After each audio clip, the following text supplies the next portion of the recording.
Hey, Topic Analyze Math and History, and we are going to take a look at verifying trigonometric functions. So recently, we've been doing a lot of work on trying to simplify the trigonometric functions. Stuff that looks like this.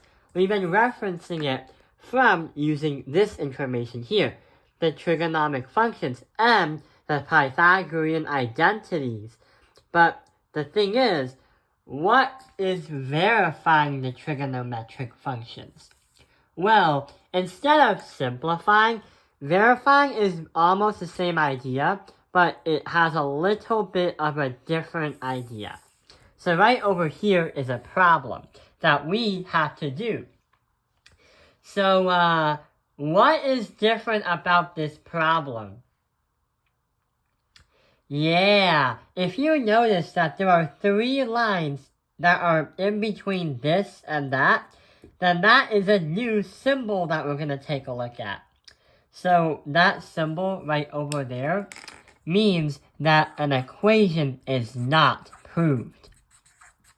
So right here, this is not actually an equation because this is not an equal sign, but these 3 lines are saying that this problem is not proved when it says the sine of x divided by the tangent of x should be equal to the cosine of theta, or should I say the cosine of x. So how do we solve it?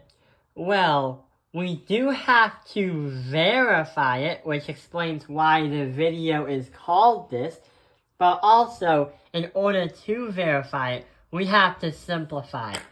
So let's get started.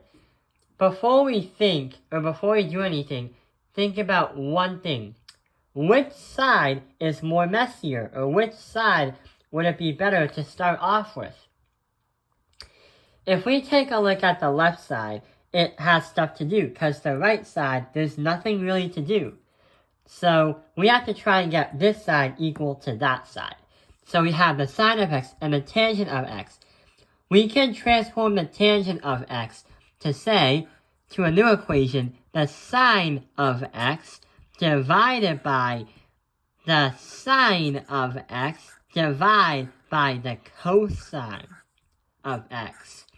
Because going from the reference sheet, we can say that the tangent is going to be y divided by x. So going to the problem right here, what do you think the next step is going to be? So right here, notice how we have the sine of x divided by the sine of x divided by the cosine. So what can we do? Well, since we have the sine of x divided by the sine of x, we can transform that equation and turn it into sine of x being multiplied by the sine of x, but then we have the cosine of x on the top. We cross these out because they cancel, and boom, we get the cosine of x. So the cosine of x, is it proven to be the equal of the cosine of x? Going back to the top problem, yes.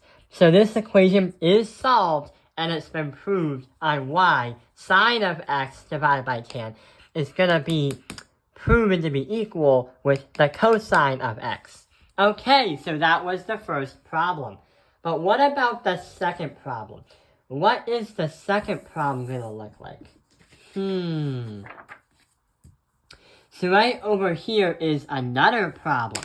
So we have the secant squared multiplied by, the secant squared x, parentheses 1 minus sine squared x equals, well not equals, but is not proven to be 1, but we gotta somehow prove it to be 1. So what can we do? So what we can do is, since the left side is a bit more messier, we're gonna handle that one first. It's not usually the left side, because some math problems will put the harder work, or the more complex work on the right side. It doesn't really matter if it's left or right. So the secant squared x can be transformed into 1 divided by the cosine of x, referring to right over here. That's the secant 1 divided by the cosine of x. Then we can transform 1 minus the sine squared of x. If that tells you something, there is something that you can do with that part of the equation, or the expression. 1 minus the sine squared of x looks like something that we can use up here. What is it? Yeah, we can use the first Pythagorean identity. The sine squared x plus the cosine squared x equals 1. And since we have a sine squared and a 1, but 1 is being subtracted from this, then the cosine squared is going to be our final answer. So, well, not the final answer, but the answer to this part.